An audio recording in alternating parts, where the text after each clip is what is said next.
What's up, everybody? Welcome to SLC Puck, episode 123. The reason why you're hearing a horrific echo right now in the microphone is because guess what? It's a Sam Cam Sunday. We've got two microphones going here, and I have not yet figured out how to manipulate the sound in such a way that we don't pick up the audio in both microphones. Whoopsie. Whatever. Hey, if we have any audio experts out there who can help us, tap in. Love to get a little assistance on this, but we're going to just do the best we can. Welcome to SLC Puck, the 6th of July, 2023, or I almost said 2023. That was 2 whole years ago. It's 2025. Sam, how are you doing? Thank you for joining me. Yeah. I think we skipped a couple weeks of SLC Puck with Sam Cam. Yes. Because you were woefully... I've just been insanely busy. Insanely busy? You've been too busy for the podcast? Just had lots of extravagant birthday parties. Right. Monster Jam. You've been doing your thing as a mother, which we appreciate. Yes. But there should be nothing more important to you than the podcast. Yes. I mean, you have your child, Kevin, who has appeared on the show. Yes, and this is your child? This is my child. Okay. SLC Puck is my child. I'll step it up. Right now, I'm very annoyed with my child that he's echoing a lot, but we'll try to get through it. Hopefully this isn't too irritating to our audience. But here we are, Sam. Monster Jam truck shirt that I'm wearing. I know you took Kevin to Monster Jam. Yeah. Lots of great happenings in the sports scene, kind of while hockey is on break right now in Utah, but still some news trickling in. But I think the Bees hit a walk-off home run in the 11th inning to win on the 4th of July. That was pretty cool. Didn't and then RSL win over the weekend too? I think so, yeah. So, yeah, Utah. And then, the Utah Jazz played the Summer League game and debuted their first-round pick, Ace Bailey. I think did not have a particularly great outing, but it was the most hyped Summer League game I think I've seen in quite some time. Yeah. So anyway, there's a lot happening right now, Sam. And guess what? We get to break some news on SLC Puck, which I'm really excited about. Awesome. This literally just hit the wire, guys. If there's nothing we do, if anything on the show, what we do is we break the news to you guys. And Margot Robbie. Okay. No, Sam's looking at my Twitter right now. A picture of Margot Robbie just happened to pop up. That's not what I'm referring to. We do appreciate her work. She does great work. But I'm referring to, and I'm just going to give some credit to NHL Utah, the Wolf man, Michael Wolf. Give a nice little summary here. He's got some screenshots here. He hosts the Utah Hockey Podcast. But according to Elliot Friedman, 32 thoughts, excuse me. Jack McBain is going to enter salary arbitration with the Utah Mammoth. That means, Sam, let me just explain it to you. In arbitration, Jack McBain, he's a restricted free agent. He and the Utah Mammoth brass are going to sit down with an arbitrator, a third party, and they'll hash out what his contract will be for next season. And according to further details from Elliot Friedman, this is something I wasn't aware of, since the team took them to arbitration, the player and agent pick the term of the deal. If they wish, both could choose 2-year deals and go directly to unrestricted free agency. Still time to decide. So again, we'll see. The Jack McBain situation, kind of one of the last cookies to crumble, I guess, when we're trying to figure out what the Utah Mammoth will look like next season. And let me ask you this, Sam. Are you a fan of McBabe? I think that's what some of our Utah Mammoth female fans call him, McBabe. Yeah, he's a fun one too. I don't know. I've been looking through Utah Mammoth's Instagram today at like all their like little mini mics and stuff from last season, and they had some really fun guys. Just fun group, and they call. And I don't want to break up friendships. I hate the friendships breaking up. So you're sentimental. Yes. Show everybody what you're holding. Right, you have this next. You very much fit the archetype of the donor, right? I think you're a big appreciator of the friendships, the fun content. And their house tour was so with he and Dylan good. Gunther, the hot tub, the infamous hot tub. They made a big commitment to Dylan Gunther. You'd have to think, they want to keep him happy and keep his roommate in town. But think we've also seen the NHL can be a little ruthless at times, a little cutthroat in the way that teams build themselves up. But hey, that's part of the biz, right? But I think Jack McBain is a really important part of the Utah Mammoth. Led the team in hits this last year, and I believe he had a career year in goals as well. So I also loved it. They did this a couple times when someone would get a penalty against Jack McBain.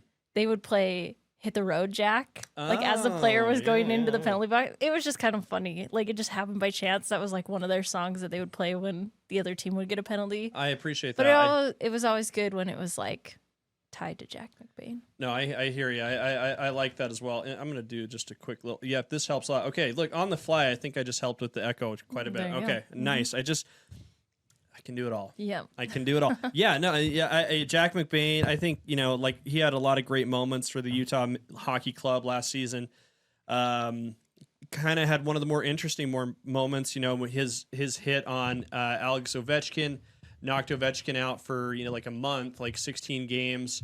I think it was Tom Wilson immediately dropped the gloves against McBain, made him answer the bell for taking out Ovi. And, Wilson said, hey, it's a hockey play, it happens, but I respect the hell out of McBain for putting the Dukes up and, answering the call when it came. So, again, the Utah Mammoth is a team that needs a little sandpaper, a little grit, a little more guys who already have the Brandon Tanev role, who, as was added. I think McBain's a big piece. So, hopefully arbitration goes well. It probably is not super fun. I would imagine both sides doesn't sound fun. No, it's not. I'm sure it's like a little bit like mediation with relationships, right? I think McBain and his agent are going to come with one number. The Utah Mammoth are going to come with another.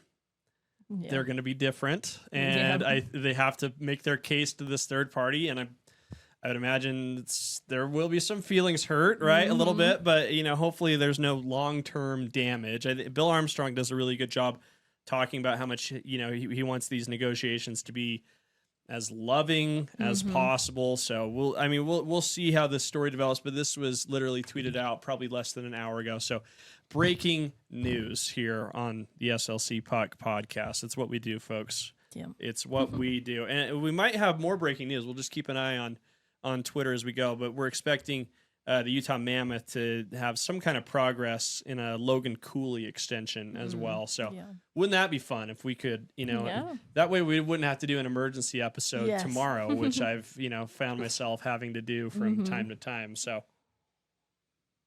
anyway, Sam, I wanted to show you the crux of this episode, though. This is what I wanted to show you. I'm very excited about this. I have a new little friend here. Yes. At SLC Puck Studios. This is super cool. You can't really see him. He's off camera right now. You'll see him better on the solo episodes. But what I have here, I'm showing this off.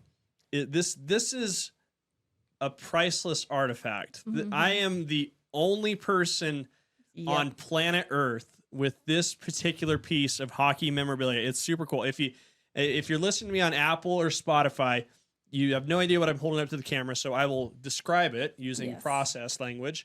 It is a Clayton Keller bobblehead. This is an original bobblehead. They did not do a Clayton Keller bobblehead at Utah Hockey Club games last year, so I am the only one with this. I think this was like maybe something that was given away during Coyotes games when the franchise was there. But the person who sent this to me covered, any Coyotes branding with Utah Hockey Club stuff. They have the inaugural season logo right there. It also, Sam, houses a Clayton Keller autograph. He touched this personally himself, and it's got some nice flow. I was gonna say the hair on that bobblehead is like really good. It's a good looking bobblehead. Like we have a lot of bobbleheads in our collection. Like our dad was really big on that, right? And some of the bobbleheads don't turn out that well. Like I'm looking at this Karl Malone one we have here in the basement. Yeah. And there's like this Mike Trout one we have is not good. The Rudy Gobert one's okay. Yeah. Some of them are just absolutely horrific though. But this is actually a good one. This is a pretty good likeness. The face is really good. Keller. Yeah. And the hairs. The hair, you kind of want to comb it a little bit. So I'm super happy about this. This was sent to me, Sam, by someone who knows Clayton Keller very well. They made this themselves, and they mailed it up here to SLC Puck Studios to have a permanent location, which it will right here.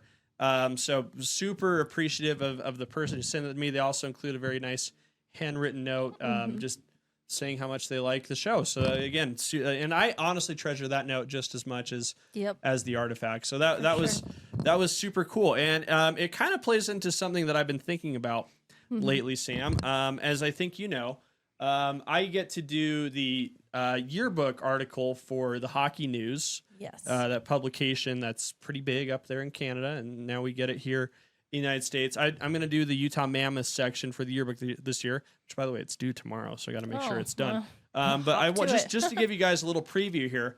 Kind of has a lot of different sections. You know, we talk about just the team as a whole, the offense, defense, goaltending, special teams, intangibles, rookies, X factor. That's what I want to talk to you guys about. So this is a little sneak preview of the Utah Mammoth section in the Hockey News yearbook. Go out and buy the Hockey News yearbook anyway. It's a fun little keepsake. You'll see my name there too. And if you bring me a copy of the yearbook, I will sign it the same way we have a Clayton Keller, and that'll be a priceless artifact in someone else's podcast studio. Is an autographed Hockey News yearbook. But this is the paragraph that I have written here for the X Factor, and I, again, Sam, I'm positive I'm right about everything. I think this is actually going to be like a story to follow, especially at the start of the year for the Utah Mammoth. The X Factor for Utah, as written by me, Austin Facer. Clayton Keller emerged as a leader and rising American star last season, nearly pushing Utah into the playoffs before captaining Team USA to gold at the World Championships. Snubbed from the Four Nations roster last season, he'll be motivated to start strong, and if he does, it could help Utah build early momentum for a playoff run. And now, I well written.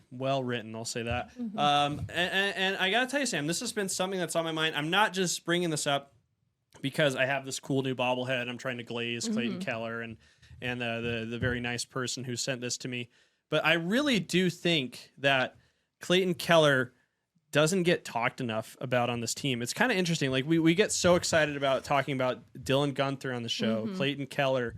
Mikhail Sergachev gets plenty of press, probably because he's hilarious for one. Yeah, I don't think we can do it, but there's the classic Sergey. Yeah, he's so funny. He's like literally the funniest guy. But I feel like a lot of times, with all the excitement we have about the young core coming up with the Mammoth and the T.J. Ginlas, who haven't even played a regular season for the Mammoth, and now Caleb Denoye and J.J. Peterka. We kind of write off Keller a little bit, and like he was the leading scorer on the team, and he literally captained Team USA to gold at the World Championships this summer. Why are we not talking about him every day here in the Salt Lake media? This, like, Donovan Mitchell didn't accomplish any of these things, and he was talked about so much. Like I really do think Clayton Keller is a little bit underrated, like here locally and probably even more largely in the larger hockey scene. And sorry, Sam, I do want to get your thoughts on this, but I think what I've written, and I think everything I write is fantastic, by the way.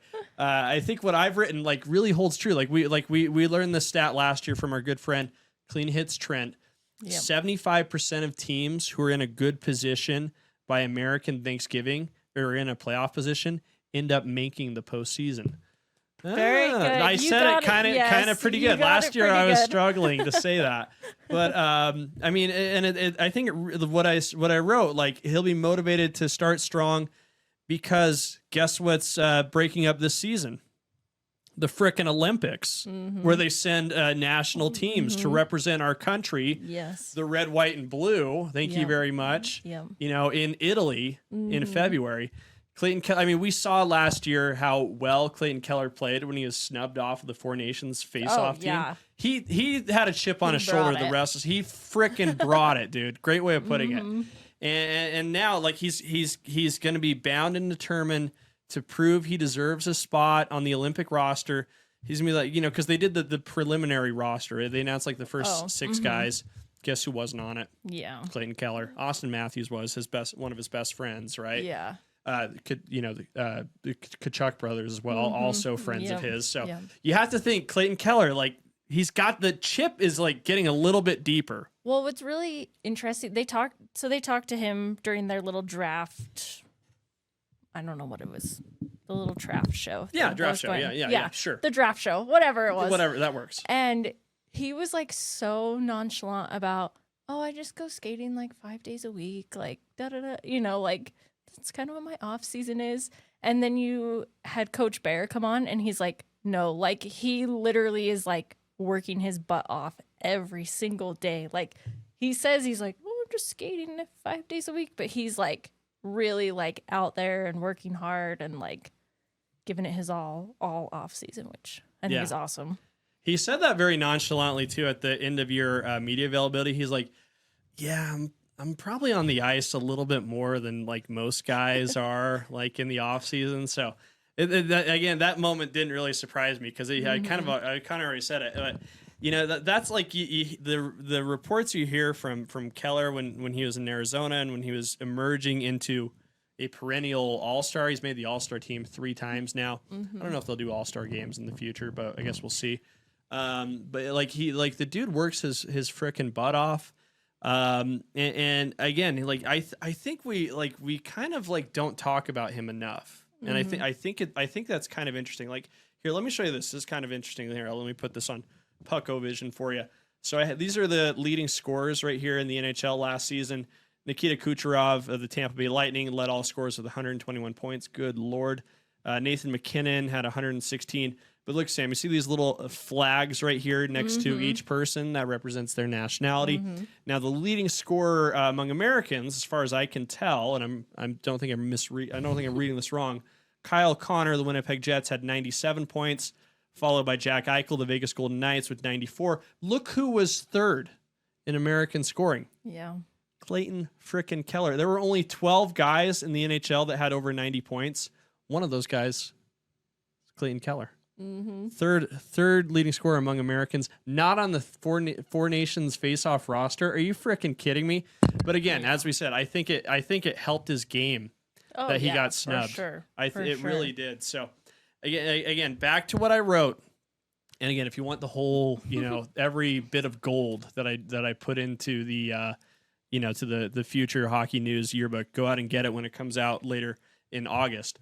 But I think it's going to be so big for Keller to like have the Olympics kind of looming as a goal of his. I'm certain he wants to say, hey, let's to represent the United States again. It clearly matters to hockey guys a lot. Like we saw that at the Four Nations Faceoff, how important it is to them to represent their country in these best on best tournaments. And so I think for Clayton Keller, like the thing that's missing now is just a great start to the season. And I think that'll really, really benefit the Utah Mammoth. Hey guys, really quick, want to interrupt the show for just a moment to remind you guys that we're working with Payne Anthony Creative Jewelers and Jonathan's Jewelry on an incredible giveaway. It's the Grab Some Ice giveaway. All you got to do is scan this barcode right here, hit send on the message, or if you're listening to this on Apple or Spotify, just go to the link in the show description. You'll be entered to win a $250 gift card to either one of those locations, Jonathan's Jewelry, which is in Cottonwood Heights, or Payne Anthony Creative Jewelers, which is at Trolley Square. Awesome location. Hey, even if you don't win, you can still enjoy the benefits of this partnership that we're so very proud of. Just mention SLC Puck. They'll knock $100 off your purchase. And hey, you're probably going to need a ring. You're probably going to need some bling. You got someone in your life that you need to show some love to. What better way to do it than with something from Jonathan's Jewelry or Payne Anthony Creative Jewelers? So big thanks to those guys for their support of SLC Puck. And let's get back to the show. And I'll tell you one other thing, Sam. I think he's got the tools to have an even better season next year. Yes. Look at the pickups that they've gotten here. He's probably going to roll on the first line. Who's going to be the center? Might be Logan Cooley. Are they going to give him the duties of first line center? We'll see. But Dylan Gunther, but as well. But no matter how they set up the forward group here, no matter how the lines shake out, adding JJ Peterka as an additional shooter on the opposite side is pretty big. So, I mean, Yeah. I think the more weapons that Clayton Keller has to dish to or to, give him more space in the offensive zone, you have to think that that's going to help him more. I really do think, Sam, and I'm going to go out and make this a big jump here. Put this out as a thesis, okay? And maybe we should write this down somewhere so we don't forget it. But I really think we could be talking about a 100-point season for Clayton Keller next year.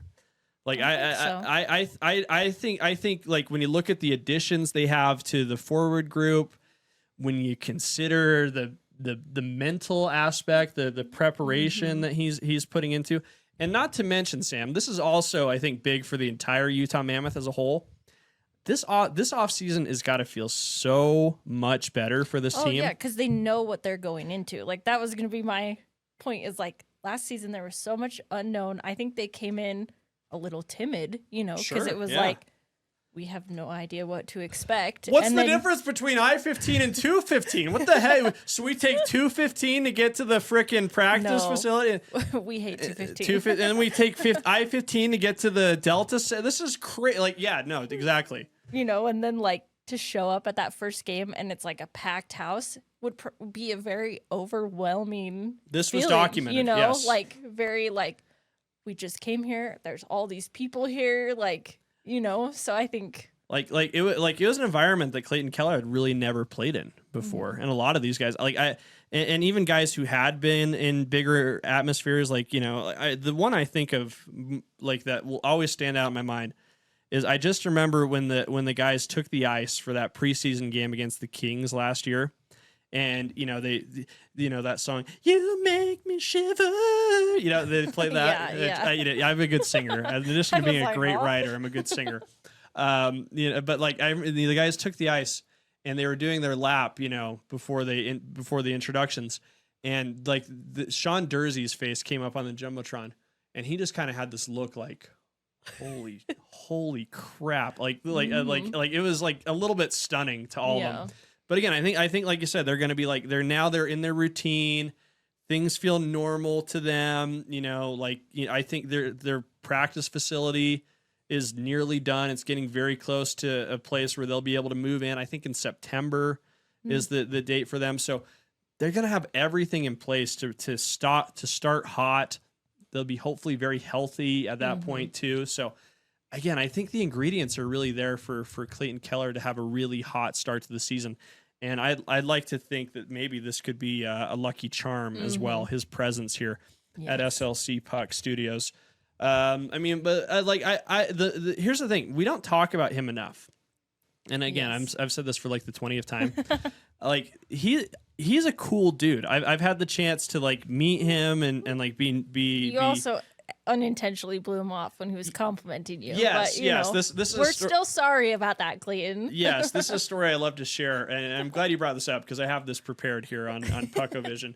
Clayton Keller is noted for his style. I think he and his buddy Austin Matthews are both kind of like the trendsetters in the NHL. Which kind of like blending like a little bit of basketball culture with the NHL. Jordans. I know lots Supreme. of them do this. But I feel like the beanie with the suit, like I think of Clayton Keller whenever I see any of them wearing that. Yeah. And like it's such a unique style, but it works. And like the first time I saw it, I was like, that's weird. It's a beanie with a suit. Yeah. But it's such a hockey dude thing. Yeah. I should have dressed up but that way. But that's like who I associate it with is Clayton Keller. I'm like, that's the pregame look. And the green glass bottle of water that he walks in as well.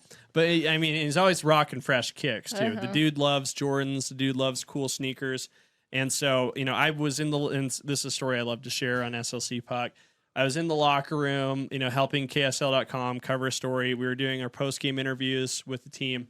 I happened to be wearing these shoes. So we were in our media scrum with Clayton Keller standing there for it's hard to stand in the media scrum, by the way, because, and I always feel bad for the guys who are stuck in the back because you're holding your phone out like this for 6 minutes and your elbow just it gets on fire. Your shoulder feels like it's going to give out.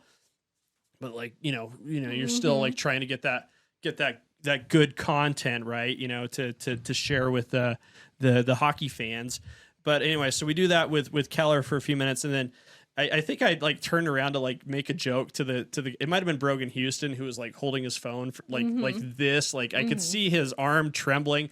So I turned around to give him like a little bit of crap for that. And meanwhile, Kells was like, "Hey, like your shoes," and I totally like he said that as I was turning around to make a joke to Brogan Houston, and then everybody, like all the media guys, were like, "Why did you just ignore Clayton Keller like that?" And I'm like, "I don't." And then I'm like, "What do you?" And then I turn around and Kells is just standing there smiling. He's like, "What's wrong with you?" I'm like, "Oh, sorry, thanks, Kells." He's like, cool, thanks, man. Yeah, but anyway, he's a cool dude. And let me show you this. Like, there was this thing that we noticed. Like, I mean, I wasn't around the team every day, but there was something that like the media started to notice, and this was actually a good story. I think Belle Frazier from the Tribune told the story. But at one point, everybody on the team had these shoes. And if you're listening to this on Apple or Spotify, you can't see it, but it's these pair of Nike Kobe 5 produce sneakers. I don't have any Kobe's myself. I'm like way less into the sneaker game. I used to like have all the Jordans, and I used to be like in the Kells line of thinking. If I was making Clayton Keller's money, I was gonna say, that it's age, kind he's of only an 26. Yeah, yeah. I would still be in the Jordan game. I got these shoes today, these On Clouds. These are like crazy dad shoes. They're freaking awesome though. Like when you get older, like this, like you worry more about the comfort. But I still have some Jordans, right? But anyway, so that the media started to notice that everybody on the team had these shoes out of nowhere. Guess where they came from? Clayton Keller. Clayton Keller. He bought the entire team matching shoes. It's like clearly this guy. It's very cute. Yeah, they're a very cute team. So. But to me, like, it just says like he cares about like building some cohesiveness, some unity, some friendship, some brotherhood within the locker room. I think like stuff like that is like super fun, super cool. Maybe I should get a pair of shoes, a pair of those shoes next time I bump into Clayton Keller. But again, like we just don't talk about the guy enough, and like it's crazy to me. He's like on the verge of he's a star right now in the National Hockey League. I think he's really close to becoming like a superstar. And I think all the ingredients are there for that to happen for him this season. But, again, like it's a discussion we're not having enough with this team. Now, you were saying, Sam, that you follow a lot of Utah Mammoth content closely. Is that right? What you were telling me about this one piece of content. What could you describe it for me a little bit? Are we talking about the debate? The debate, okay. Yeah. Where did you find this? On Utah Mammoth's Instagram, they would do the mini mics at practice every day, and they would usually ask the players a question. Yeah, that whiteboard. That's like, they would hold up this whiteboard and ask a question. Okay. So one day, Clayton Keller asked the question, and I guess it's like a debate that him and I think Sean Dursey have. Okay. Is that what I told you? Yes, you did. Anyways, in a fight, would a silverback gorilla or a grizzly bear win? And they said they have this debate like 3 and 4 times a week. Okay.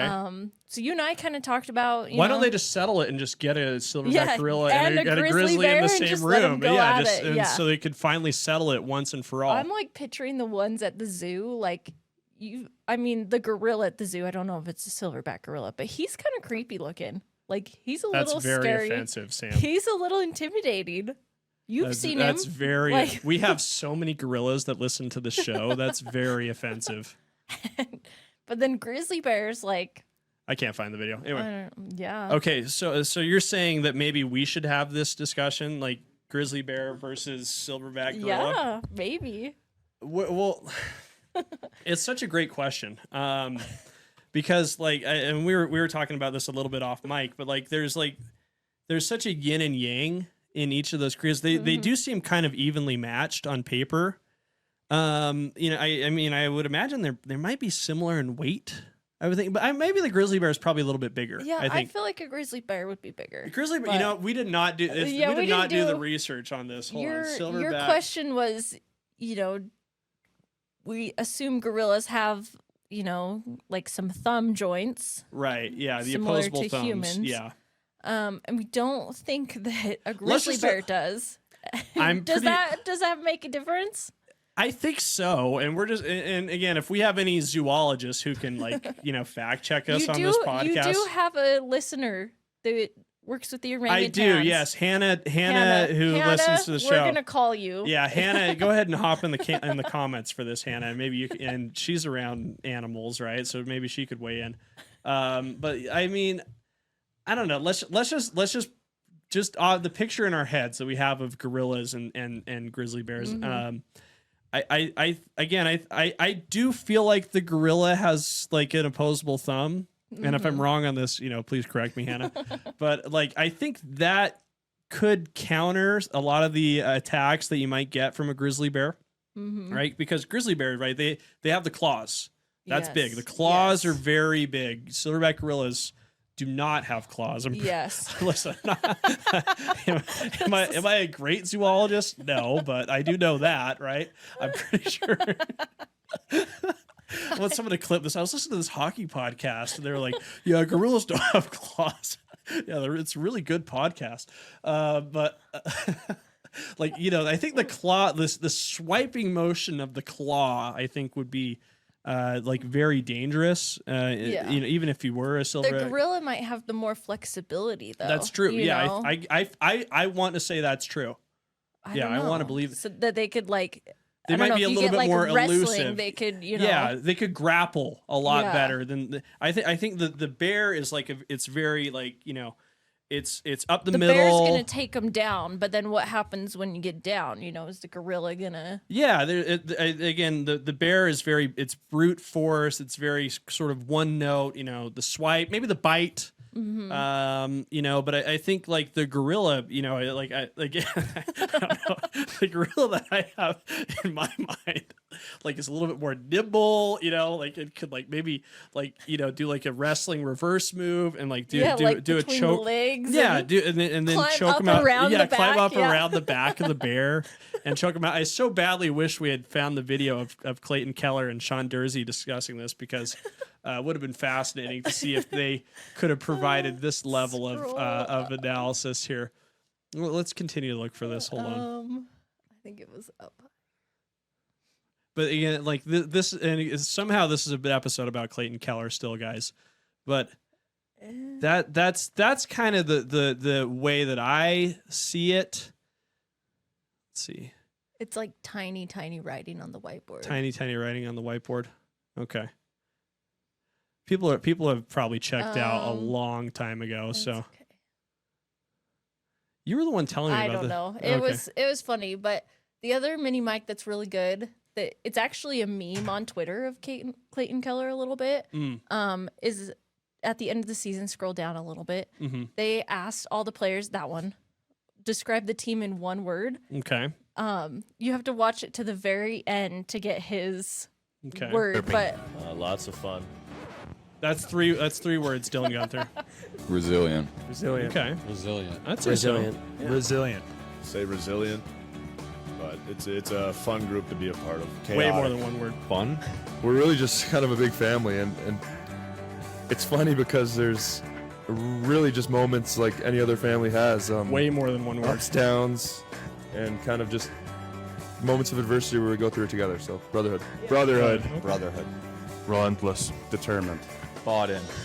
That's 2 words. Hyphenated.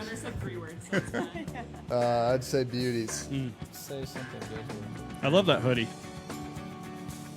Electric. Electric. Wow. Yes. Okay. Well, I'll tell you. So I'm hoping he's going to bring out the electricity. It's going to be the Delta Center is going to turn into an electric factory this season. I feel, and I really do think Clayton Keller is going to conduct a lot of electricity himself. So, thank you, Sam. Thank you for being so well prepared for this episode of SLC Puck. Again, apologies for the echo, guys. We're still sorting out how to get 2 mics in the same room without echo. Hey, but we appreciate you guys for tuning in. Don't forget to like, comment, subscribe. Comment who you think would win in a fight between a silverback gorilla and a grizzly bear. Go ahead and throw your comments in there. Follow me on social media at SLC Puck. Buy some merch, BigTuskEnergy.com. Support our great sponsor, Payne Anthony Creative Jewelers, Jonathan's Jewelry, and Electric. That's how I would describe this show in one word. Yeah, Electric. We'll talk to you soon.